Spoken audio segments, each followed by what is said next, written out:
கிச்சனில் என்ன பண்ண போகிறோம் அப்படின்னு பார்த்தீங்கன்னா, எல்லாருக்கும் பிடிச்ச ஒரு முட்டை குழம்பு தான். அது நம்ம வீட்டு மட்டன் மசாலாவை வச்சுட்டு நம்ம வந்து எல்லாருக்கும் பிடிச்ச மாதிரி நல்ல டேஸ்ட்டாக சூப்பராக இட்லி, தோசை, சப்பாத்தி, சாதம் இது எல்லாத்துக்குமே நல்ல பெஸ்ட் காம்பினேஷனாக எப்படி செய்யலான்றதை பார்ப்போம். நம்மளுடைய சேனலில் குழம்பு மிளகாய் தூள், ரசப்பொடி, சாம்பார் பொடி, கரம் மசால் பொடி, இட்லி பொடி, மட்டன் மசாலா இது எல்லாமே நல்ல சுகாதாரமான முறையில் நல்ல தரமான பொருட்களை வச்சு நானே என்னுடைய கைப்பட என்னுடைய கண் பார்வையில் உங்களுக்கு வந்து நான் எல்லாமே அரைச்சி பொடி பண்ணி உங்களுக்காக நான் தரேன். உங்களுக்கு வேணுன்றவங்க வெப்சைட்லேயும் வாட்ஸ்அப் நம்பரும் உங்களுக்கு தரேன். நீங்கள் வேணுன்றவங்க ஆர்டர் பண்ணி வாங்கிக்கலாம்.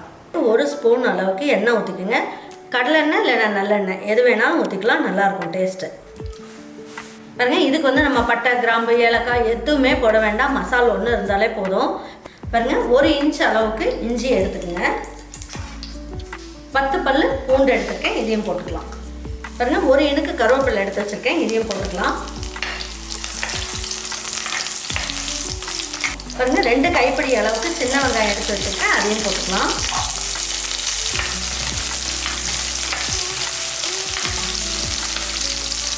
இதுலேயே கொஞ்சமாக மல்லி இலையும் போட்டுக்கலாம். இந்த காம்பு பகுதியாக இருக்கு இல்லையா, அதை மட்டும் நீங்கள் அரைக்கிறதுக்கு போட்டுக்கலாம். இந்த மாதிரி தலை மாதிரி இருக்கிறத நம்ம தனியாக எடுத்து வச்சுக்குவோம். இது தாளிக்கிறதுக்கு போட்டுக்கலாம்.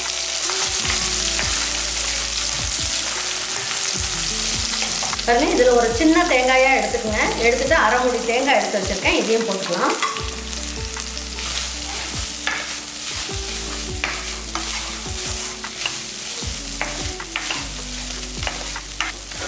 பாருங்க, இந்த அளவுக்கு நல்லா வதக்கினா போதும். இப்போ ஸ்டவ்வை ஆஃப் பண்ணிடலாம். நம்ம வீட்டு மட்டன் மசாலா இதில் வந்து பட்டை, கிராம்பு, ஏலக்காய், மிளகாய், மல்லி, மிளகு, ஜீரகம் எல்லாமே போட்டிருக்கிறதுனால வேறு எதுவுமே நம்ம சேர்க்கணும்னு அவசியம் இல்லை. இது பார்த்திங்கன்னா டீஸ்பூனில் 2 ஸ்பூன் அளவுக்கு மட்டன் மசாலாவை போட்டுக்கலாம்.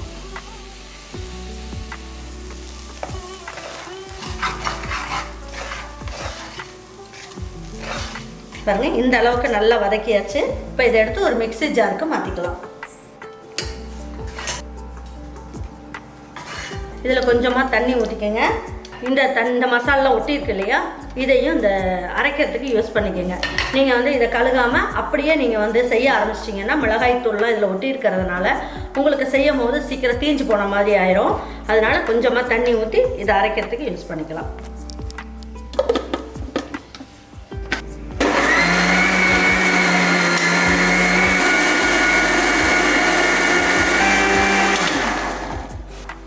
இப்போ இந்த குழம்பு வைக்கிறதுக்கு தேவையான அளவுக்கு எண்ணெய் ஊற்றிக்கலாம். பாருங்க, ஒரு 1/4 ஸ்பூன் அளவுக்கு கடுகு, கொஞ்சமாக உளுந்தம்பருப்பு, 2 ஒன்றா சேர்த்து போட்டுக்கலாம். வேறு எதுவும் போடணும்னு அவசியம் இல்லை. பாருங்க, 1 இனுக்கு கருவேப்பிலையை நல்லா பிச்சுட்டு போட்டுக்கலாம். ஒரு 5 பல்லு பூண்டை தட்டி எடுத்து வச்சுருக்கேன், இதையும் போட்டுக்கலாம். நல்லாயிருக்கும் டேஸ்ட்டு. ரொம்ப நேரம் பேசுகிறேன். பாருங்கள், 1 கைப்பிடி அளவுக்கு சின்ன வெங்காயம், அதையும் போட்டுக்கலாம்.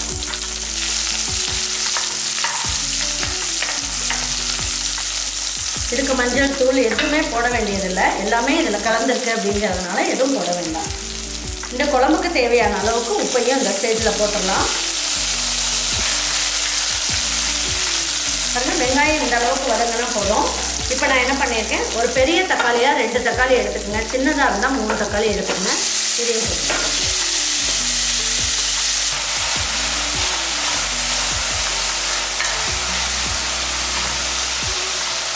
கால் ஸ்பூன் மட்டும் மட்டன் மசாலாவை வெங்காயம் தக்காளி வதங்கும் போதே நம்ம போட்டுட்டோம் அப்படின்னா நல்ல டேஸ்ட்டாக இருக்கும்.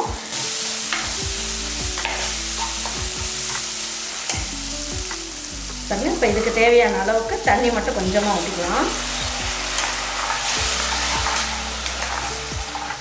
இப்போ தட்டை வச்சு மூடி வச்சிடலாம். 1 நிமிஷம் மட்டும் நல்லா கொதிக்கட்டும். பாருங்க, இப்போ வந்து நல்லா 1 நிமிஷம் ஆயிடுச்சு. இப்போ எப்படி வந்து நல்லா வெந்திருக்குன்றதை பார்க்கலாம். இந்த மசாலா ஃபுல்லாக இதில் எடுத்து ஊற்றிடலாம்.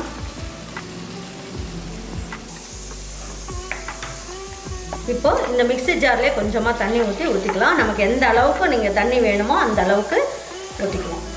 அதில் 2 முட்டை மட்டும் நான் முழுசாக போட்டுக்கிறேன். மீதி இருக்க முட்டையெல்லாம் உடச்சி ஊற்றிக்கலாம். இப்போ தட்டை வச்சு மூடி வச்சுக்கலாம். பாருங்கள், ஒரு 2 நிமிஷம் மட்டும் நல்லா கொதிக்கட்டும். கொதித்ததுக்கப்புறம் முட்டையெல்லாம் உடச்சி ஊற்றலாம். பாருங்கள், இப்போ எடுத்து பார்க்கலாம். பாருங்கள், குழம்பு இந்த அளவுக்கு நல்லா கொதிச்சுட்டு இருக்கு. இந்த பொடியில் நம்ம அரிசியும் கலந்துருக்கோம், அதனால வந்து உங்களுக்கு நல்ல திக்காகவும் வரும் குழம்பு. பாருங்க, இன்றைக்கி ஒரு 6 முட்டையை வந்து நம்ம டைரெக்டாகவே உடச்சி அதுக்குள்ளே ஊற்றிக்கலாம். அப்போ குழம்பு வந்து நல்லா டேஸ்ட்டாக இருக்கும்.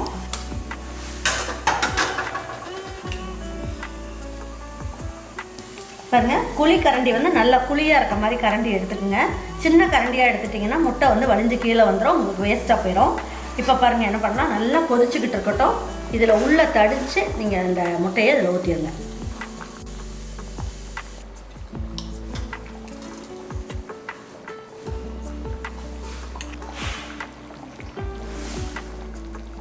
மேலேருந்து ஊற்றாதீங்க, குழம்புக்குள்ளே கரண்டியை வச்சு ஊற்றுனீங்க அப்படின்னா அப்படியே உங்களுக்கு வந்து முழு முட்டை மாதிரியே வரும். உங்களுக்கு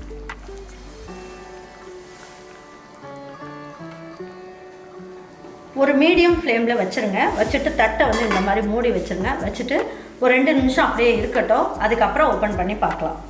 இப்போ எடுத்து பார்க்கலாம் எப்படி இருக்குன்ட்டு.